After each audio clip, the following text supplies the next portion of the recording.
João, capítulo de número 4. Por gentileza, vamos nos colocar em pé para junto lermos a palavra do Todo-Poderoso. João, capítulo de número 4. Nós iremos ler do 1 até o 26.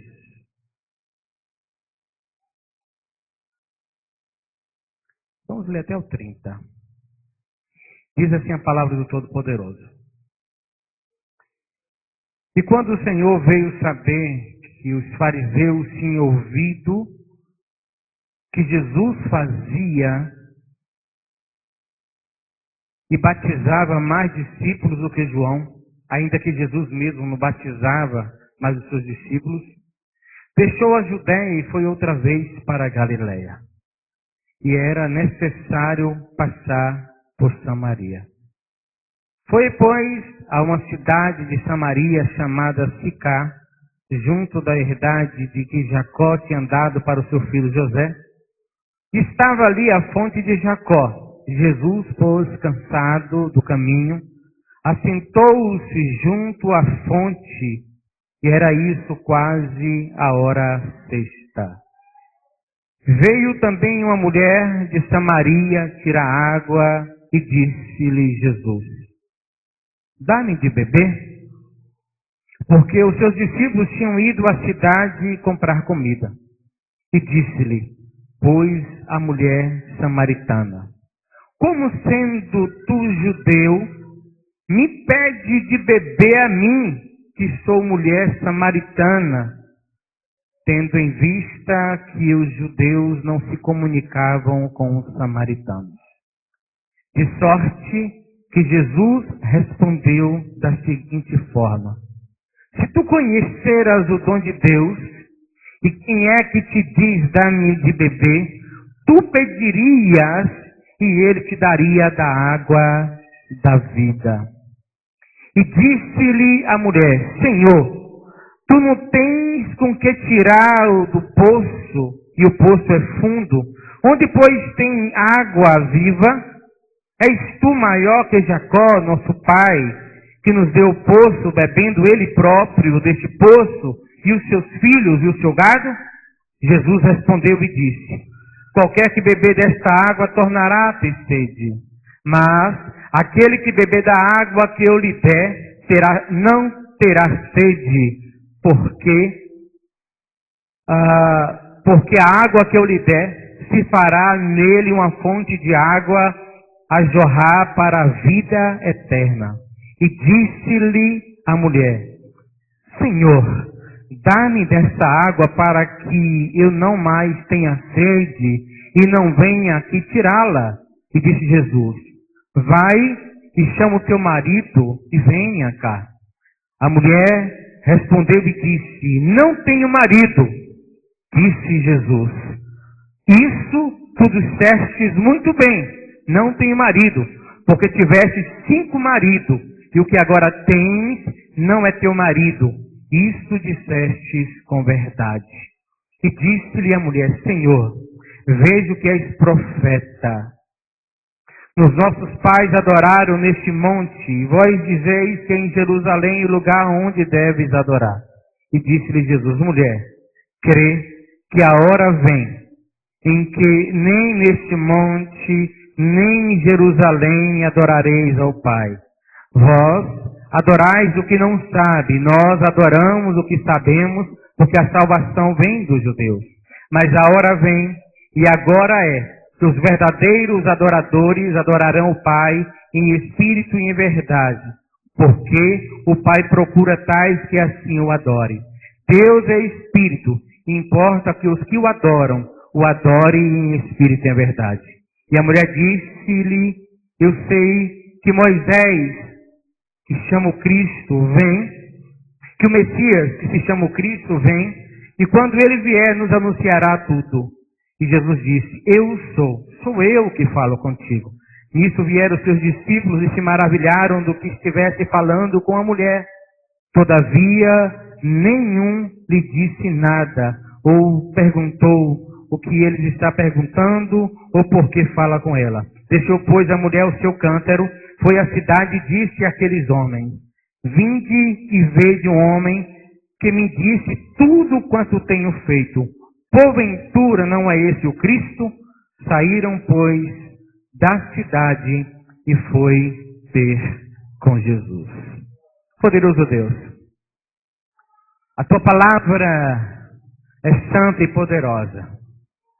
E o que te pedimos esta noite nada mais é do que nos conduzir nesta meditação e trazer a revelação da tua palavra em cada coração nesta noite, para que nós entendamos as nossas condições e corramos para ti, declarando a nossa dependência no Deus vivo e todo-poderoso. Deus, revela a tua palavra em nossos corações.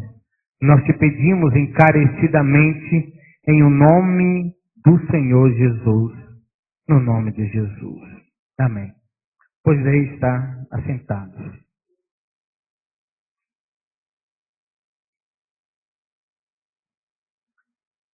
Meus queridos irmãos, quando a gente começa a ler a história da humanidade, quando a gente começa a olhar para a nossa história, o zelo de Deus para conosco, a alegria de Deus e os projetos de Deus para a nossa vida, de imediato nós entramos às vezes em conflito interior, porque quando deparamos com a leitura do livro sagrado, quando nós começamos a meditar na Bíblia e no Evangelho de Cristo, a primeira coisa que percebemos é que, à medida que conhecemos o Deus, a grandeza dele, o amor dele, a santidade dele, nós também conhecemos a nossa condição. Nós entendemos que somos pecadores miseráveis, falidos. Estamos destinados à condenação eterna. E quando assim reconhecemos, quando percebemos a nossa miséria e o nosso estado de total perdição, também recebemos as boas novas do Evangelho, de um Deus que vem fazer justiça, de um Deus que contende com o pecador, e aqueles que se rebela já têm a condenação. Mas ele providenciou um meio para que todo aquele que receber o Filho, todo aquele que confessar o Filho e, sobretudo, todo aquele que se dispor a obedecer o Filho de Deus, esse tem vida eterna, para esse tem solução, para esse tem salvação. E Jesus, no seu ministério, fez questão de mostrar, ele fez questão da sua maneira de ensinar, de ir até o pecador, de ir nos meios mais desprezíveis para dizer: o Filho do Homem veio buscar e salvar o que se havia perdido. O texto que nós lemos é muito interessante, porque os samaritanos eram vistos pelos judeus, sobretudo religiosos, como a escória, como aqueles que estavam muito aquém, que não mereciam nada, que eram os mais miseráveis pecadores. Para os judeus, no entendimento dos judeus que observavam a lei, os samaritanos não tinham nenhuma comunhão e nenhuma parte com o reino de Deus, nenhuma parte com os projetos de Deus, porque eles abandonaram, porque eles romperam, porque eles eram terríveis pecadores e traidores. E como nós vimos aqui, o contexto é justamente esse. Jesus, no capítulo 3, ele trata com Nicodemos, Nicodemos era um fariseu, Nicodemos era um judeu, observador da lei, foi ter a noite com Jesus e revelou que Jesus era bom e Jesus o confrontou, que era necessário para que ele fizesse parte do reino, era nascer de novo. E ele questiona, a princípio entende-se que ele não recebeu muita mensagem porque ele tinha que renunciar a muita coisa, era um príncipe lá diante dos judeus, era uma pessoa que ensinava nas sinagogas, e o estar comprometido com Jesus, ele seria expulso da sinagoga e ele tinha muito a perder. Jesus então sai desse encontro com Nicodemos, está indo e de repente diz o texto que ele era necessário passar por Samaria. E João faz questão de narrar essa história. Aliás, João é o único que o faz para dizer, para mostrar a situação e a falta de comunicação entre judeus e samaritanos. E se os judeus, aqueles que eram meramente religiosos, aqueles que queriam justificar a sua salvação, a eternidade pelas obras de justiça própria, os judeus então viam os samaritanos como os mais pervertidos, os mais miseráveis pecadores. E Jesus então marca um encontro com aquela mulher, naquele poço de Jacó. E uma coisa a observar interessante é que Jesus chega, João narra que Jesus chega àquele lugar à hora sexta. Então João está usando a contagem de tempo romana, que começava a contar a partir do meio-dia. Então, hora primeira, hora segunda, hora terceira, quarta, quinta, sexta. Então a hora sexta era 6 horas da tarde, em que todo mundo estava encerrando o seu dia. E as pessoas e as mulheres, no caso, vinham ao poço para pegar a sua água. E tudo indica que aquela mulher vinha primeiro, porque ela sabia da sua condição e ela era marginalizada, ela não era bem vista na cidade de Sicá, e todos evitavam contato com ela. E ela então vinha para pegar sua água, porque as pessoas a rejeitavam, as pessoas olhavam para ela com olhar de desprezo, fazendo acepção. E o texto nos mostra claramente Jesus como água da vida, Jesus como aquele que produz em nós a salvação. Ele não faz acepção de pessoas. Olha o que diz o texto diante desse contexto. Diz nos versículos 4 a 7 que Jesus era necessário passar por Samaria. Uma cidade da Samaria chamada Sicá foi a que ele chegou, junto à propriedade que Jacó tinha dado ao seu filho José. E ali a fonte de Jacó estava, pois Jesus, cansado da caminhada, assentou-se ali junto à fonte e era quase a hora sexta. Então ela chega antes. E ele olha para ela e diz: dá-me de beber. Olha só, é interessante que nós saibamos que na cultura de Samaria, entre os samaritanos, durante a noite ou durante o dia, nenhum homem conversava com a mulher, ainda que fosse sua esposa. Em público, eles não conversavam. E Jesus chega, ele é judeu, os judeus não tinham comunicação nenhuma, eles não se falavam. Aquela mulher, Jesus sabia muito bem quem era ela, Jesus sabia muito bem do seu caráter duvidoso, Jesus sabia que aquela mulher vivia uma vida de relações extraconjugais, não parava com o marido, e Jesus sabia que o marido com quem ela estava vivendo agora não era dela. Ela estava vivendo de uma maneira irregular, fora da vontade de Deus, ou considerando para os judeus, se os samaritanos eram os piores pecadores, aquela mulher era o pior samaritano.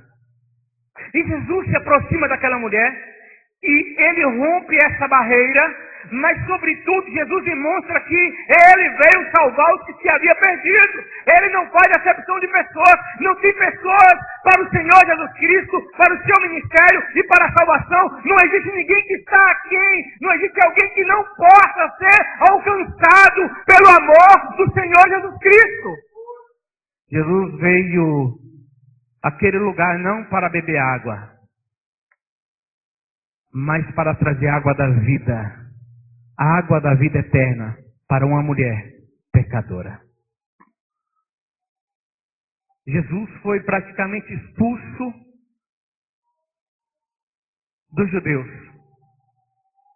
E Jesus agora passa a uma nova fase do seu ministério, em que os judeus não o receberam, que os judeus não o reconheceram nem como Salvador e nem como Senhor. Que os judeus rejeitaram o Filho de Deus, ele agora passa a ir ensinar a pessoas, a indivíduos pessoais, ele vai até os pecadores, ele anuncia quem de fato precisa de salvação, mas ele não faz acepção de ninguém, ele não faz acepção de pessoas. E nessa cultura, embora essa mulher não pudesse falar com o homem, muito menos com o judeu, Jesus se aproxima e é ele que fala com ela. É ele que fala com ela. E nós sabemos do nosso Deus que não importa o tamanho do pecado que nós cometemos, não interessa a classe social que nós nos encaixamos, não interessa a cultura que nós temos, Jesus não nos despreza. Ele veio para salvar a todos os pecadores. A mulher tinha vida impura. Jesus pediu água do cântaro sujo dela. Jesus queria beber da água daquela mulher. E ele queria dizer justamente para os judeus. Ele queria dizer justamente para aquela mulher. Ele queria dizer justamente para os seus discípulos. Ele queria dizer para toda Samaria que ele não faz acepção de pessoas. Embora os judeus haviam desprezado, haviam viam os judeus ou os samaritanos como incapazes de serem salvos, porque eram os mais terríveis pecadores. Jesus está dizendo que ele veio justamente para salvar pecadores e não para salvar pessoas justas. Os judeus se achavam justos e justificavam em suas obras de justiça, de autojustificação. E muitas vezes, muitas pessoas acham que estão sendo salvas porque são justas, acham que estão sendo salvas e são livres da perdição, porque um dia levantou a mão e agora servem a Cristo e justificam a sua salvação pelas suas obras de justiça. Não! Jesus veio para salvar, foi o mais miserável pecador. Quanto mais nós reconhecemos a nossa pecaminosidade, quanto mais nós nos achamos pecadores miseráveis, mais nós honramos e amamos a Deus e entendemos o seu amor. Quanto mais a gente reconhece o quão vil nós somos, quão pecadores nós somos, mas nós aceitamos e vivemos o amor de Deus, porque nós vemos a grandeza do amor de Deus, quando nós vemos também a grandeza do nosso pecado. Deus não faz acepção de pessoas. O Senhor nunca fez acepção de pessoas. Mas uma coisa interessante nesse texto, que embora ele jamais faça acepção de pessoas, embora ele veio justamente para salvar os pecadores, injustos e miseráveis, ele vai, e nesse texto ele faz isso com essa mulher. Ele confronta o pecado dela antes que ela beba da água da vida eterna. Jesus confronta o pecado daquela mulher. Me dá água para beber, me dê um pouco de água. Ah, como é que tu podes, sendo eu samaritano e tu judeu? Nós não temos nenhum relacionamento nós não nos falamos, e sendo eu uma mulher samaritana, e você homem, à plena luz do dia, você está falando comigo em público, e como se não bastasse, você é judeu, e a gente não tem com que conversar. Se tu souberas quem te pede água, tu me pedirias, eu te daria da água viva. Senhor, como é que pode ser isso? O poço é fundo, por acaso tu és maior do que o nosso pai Jacó? Ele mesmo bebeu, os seus filhos bebeu, o seu gado bebeu desse poço, e tu não tens nenhuma vasilha para tirar água desse poço, e muito menos tem como tirar água daí. Como tu me ofereces a água da vida? Olha, mulher, todos aqueles que bebem dessa água voltam a ter sede, mas aquele que beber da água que eu lhe der, nunca mais terá sede, porque nascerá dentro de si uma fonte que jorra para a vida eterna. Que notícia maravilhosa, ter a vida eterna. E ela então, de imediato, pede logo, eu quero dessa água, me dê dessa água, porque eu não quero mais vir aqui buscar água, eu não quero mais vir aqui beber dessa água. E Jesus diz, não é bem assim. E eu estou parafraseando o texto, irmãos, para dizer que antes de dar a água da vida para aquela mulher, Jesus confronta o pecado. Sabe o que eu quero dizer com isso? Que não tem salvação para quem não se reconhece pecador. Não tem salvação para aqueles que não reconhecem o quão pecadores e o quanto vis são diante da grandeza do Deus vivo e todo-poderoso. E essa mulher então pede dessa água, e Jesus a confronta dizendo, olha, faz assim, vai lá, chama o teu marido que eu vou dar para vocês dois. E aquela mulher de imediato fala logo, ela é sincera, eu não tenho marido. Mas ela não fala toda a verdade. E Jesus então, neste momento, confronta, dizendo, já que você não confessou o seu pecado, já que você não está disposta a reconhecer o seu pecado e confessá-lo diante de mim, você está dizendo muito bem, você não tem marido, porque você já teve 5, e o que você tem agora não é teu. Você já está no 6º relacionamento, e a sua vida tem sido de pecado, e agora você precisa reconhecer o seu pecado, você precisa confessar o seu pecado, se você quiser beber da água da vida eterna.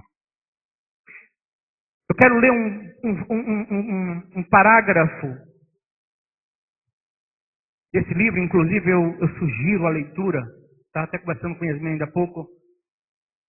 Se todo cristão pudesse ler um livro como este, melhor entenderia o Evangelho do Senhor Jesus Cristo.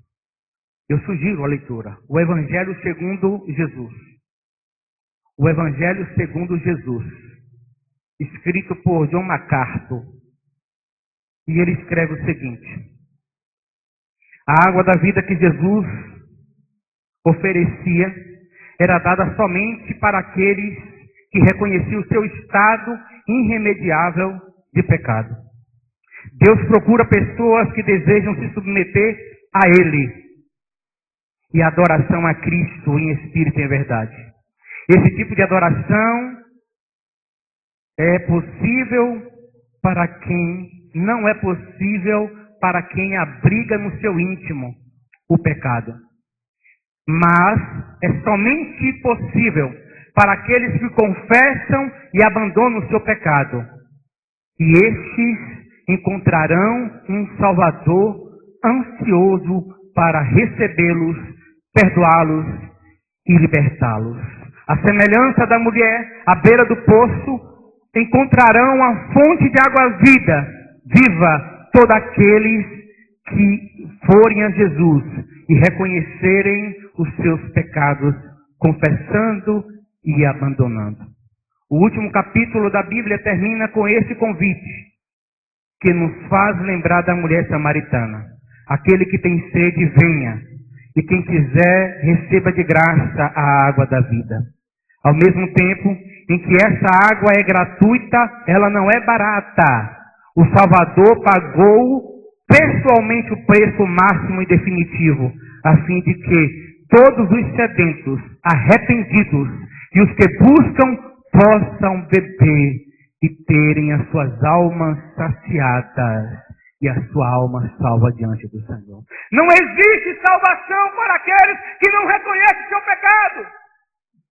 E nós vivemos esta sociedade e um evangelho barato em que as pessoas vêm para a igreja e acham que o simples fato de levantar a mão dizendo que aceitou a Jesus e de repente repetir uma oração de confissão que o pastor leva a fazer e agora vocês já são salvos. Coisíssima nenhuma, se nós não reconhecermos o nosso pecado e não mudar de vida, não deixar que o Espírito Santo me conduza, não deixar que o Espírito Santo mude o meu ser, não deixar que o Espírito Santo dite as regras para mim, eu não posso ser salvo.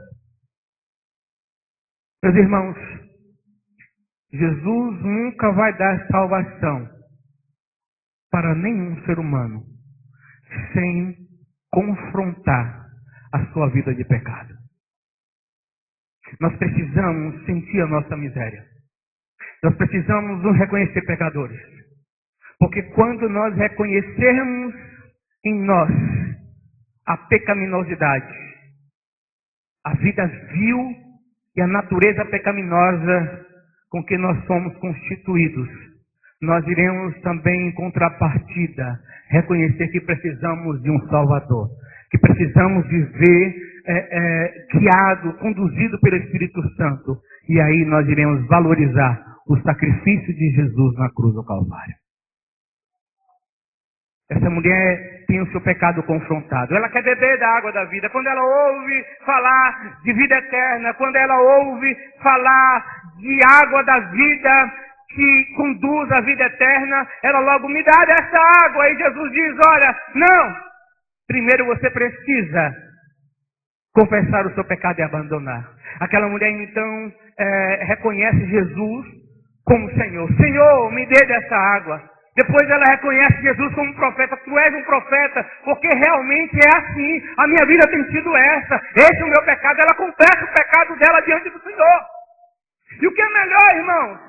Ela sai dali, obedece a Jesus, se submete a Jesus, e ela vai para Sicar, ela vai para a sua cidade, ela vai e encontra os homens e diz, olha, eu encontrei, por acaso eu devo ter encontrado o Messias, porque ele me disse tudo quanto eu tenho feito, ou seja, ele tem revelado que eu sou uma pecadora, e eu preciso do Messias, eu preciso do Salvador, e ela conduz praticamente toda uma cidade até o Senhor Jesus Cristo, porque ela vai dar testemunho de que ela tinha uma vida difícil, uma vida pecaminosa, mas agora ela estava disposta a abandonar para seguir o Senhor Jesus Cristo. Jesus mostra também nesse texto para aquela mulher o que é a verdadeira adoração. E ele diz, os irmãos conhecem o texto, ele diz o seguinte nos versículos 20 a 26. Nossos pais adoraram neste monte. Vocês dizem que em Jerusalém é o lugar onde se deve adorar. Jesus, porém, disse, mulher, acredite em mim. Creia em mim. Creia que eu sou o Messias. Creia na minha mensagem. A hora vem em que nem neste monte e nem em Jerusalém as pessoas adorarão o Pai em espírito e em verdade. A hora vem, agora chegou a hora. Para você chegou a hora hoje. O lugar de adorar é no teu coração. O lugar da verdadeira adoração é em qualquer lugar onde você esteja. Mas o lugar de adorar é quando você é salvo, quando você reconhece. E o lugar de adorar, a verdadeira adoração do crente, deve nascer na cruz, o sacrifício de Cristo. Quando ele olha para a cruz, quando ele olha para o sacrifício de Jesus, ele tem que entender uma coisa: isto é consequência do meu pecado. Esse castigo é para mim. O Senhor não merecia estar aí, mas ele assumiu o meu lugar.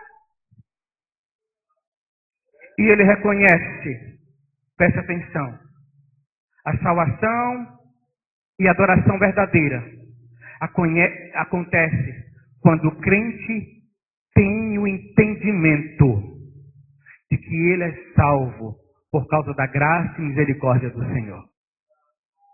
E ele entende que ele não pode fazer outra coisa senão obedecer a Cristo, recebê-lo não somente como Salvador, mas receber como Senhor e dizer: Senhor, faz de mim o que tu quiseres, porque o meu sofrimento, a minha morte, o meu pecado, o Senhor já levou sobre si.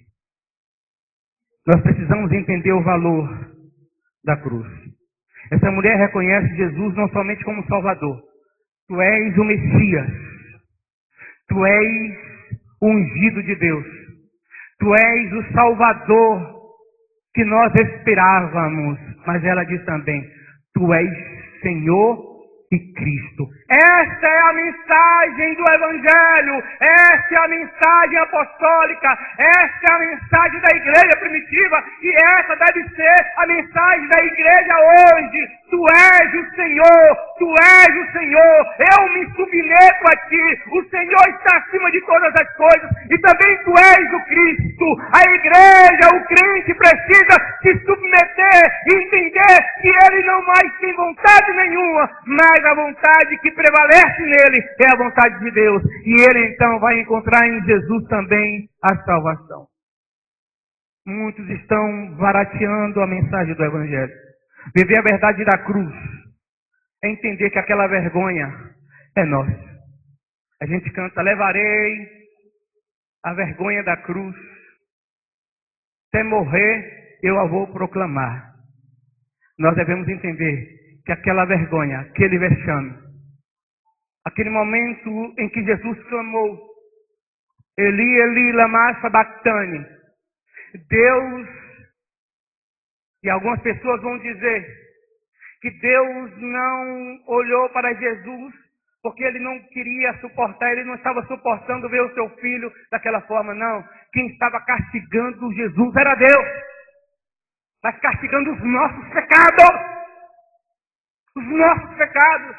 Deus estava fazendo justiça, como Deus justo que Ele é, e Ele imputou, Ele colocou na nossa conta, Ele olhou para o sacrifício de Jesus e colocou na nossa conta, e no sacrifício de Jesus nós somos justificados, somente no sacrifício de Jesus. Essa é a mensagem da cruz.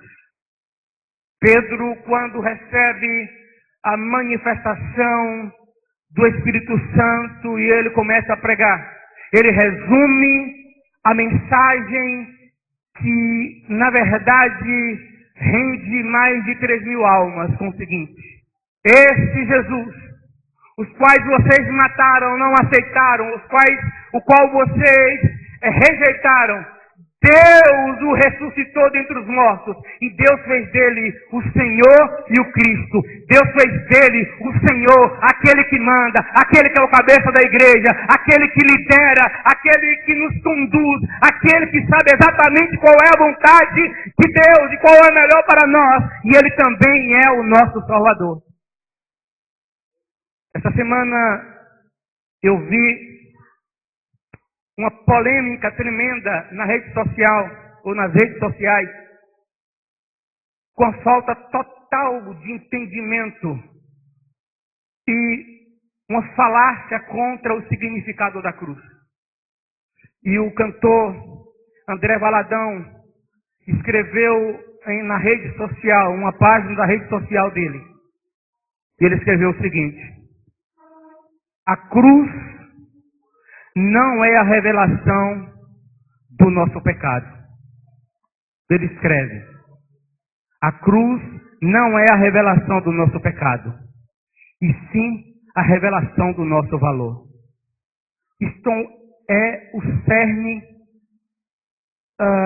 do Evangelho. Ele feriu o cerne do Evangelho.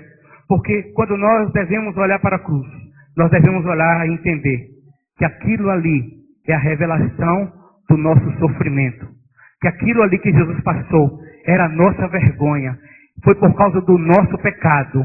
E toda vez que nós olharmos para a cruz, nós devemos ter vergonha de existir. Nós devemos ter vergonha de respirar. Porque nós rejeitamos o Filho. E foi por causa do seu sacrifício que ele passou por tudo aquilo. E por outro lado, nós devemos nos alegrar. Porque ele levou sobre si as nossas dores. E quando o cantor André Valadão cita isso, ele não está entendendo o verdadeiro valor da cruz. Paul Washer, um grande escritor acerca do Evangelho, escreve justamente o contrário. Ele escreve o seguinte: a cruz de Cristo não é uma amostra do quanto somos preciosos, mas o quanto nós somos depravados. Quando nós olhamos para a cruz, nós estamos vendo a punição por causa da nossa depravação moral e espiritual. Nós, irmãos, precisamos entender que muitas vezes estamos dentro da igreja, mas somos verdadeiros fariseus, achando que nós somos merecedores, achamos que nós somos salvos, porque um dia nós aceitamos Jesus e as nossas justiças sobrepõem a vida de outras pessoas e nos achamos mais interessantes, nos achamos mais fortes, mais espirituais do que outros por causa das nossas ações. Coisíssima nenhuma. Nós só estamos de pé, só estamos aqui e só somos salvos por quanto reconhecermos o quão vil nós somos e por causa do sacrifício de Jesus. Foi porque ele morreu, foi porque ele sofreu, foi porque ele foi cravado na cruz e foi porque ele ressuscitou ao terceiro dia que eu posso estar hoje aqui falando da palavra, dizendo que nós somos salvos na pessoa dele. Única e tão somente. Não é obra minha, não é justiça própria. Não é autojustiça como pregavam os fariseus. Nós precisamos entender que para ser salvo, eu tenho que permanecer em Cristo, reconhecendo os meus pecados e, na verdade, confessando e abandonando, reconhecendo a minha dependência do Senhor. Essa mulher, quando foi confrontada por Jesus, ela confessou o seu pecado, dizendo: realmente eu tenho tido essa vida, mas eu quero mudar. Tanto é que ela vai para a cidade, aquilo que ela tinha vergonha de falar, que ela teve dificuldade de falar diante do Senhor, depois de confrontada, depois de entendendo o seu pecado, e entendendo o quão o Senhor Jesus Cristo não fazia acepção dela, e Jesus aceitava tal como ela era, mas ela precisava confessar o seu pecado, ela volta para a cidade e diz: olha, ele tem dito tudo quanto tenho feito. E a cidade sabia exatamente o que ela fazia. E ela não tem vergonha de dizer que agora ela foi confrontada e ela encontrou a salvação em Jesus Cristo. Mas ela teve que reconhecer o quão pecadora ela era. Nós precisamos reconhecer isso, irmãos. Quando nós não temos entendimento da nossa torpeza, dos nossos pecados, nós não entendemos a graça de Deus. Quanto mais vis nós nos achamos, quanto mais nós reconhecemos nossos pecados, mais nós vislumbramos e entendemos a grandeza do amor de Deus para conosco. Coloquemos em pé em nome de Jesus.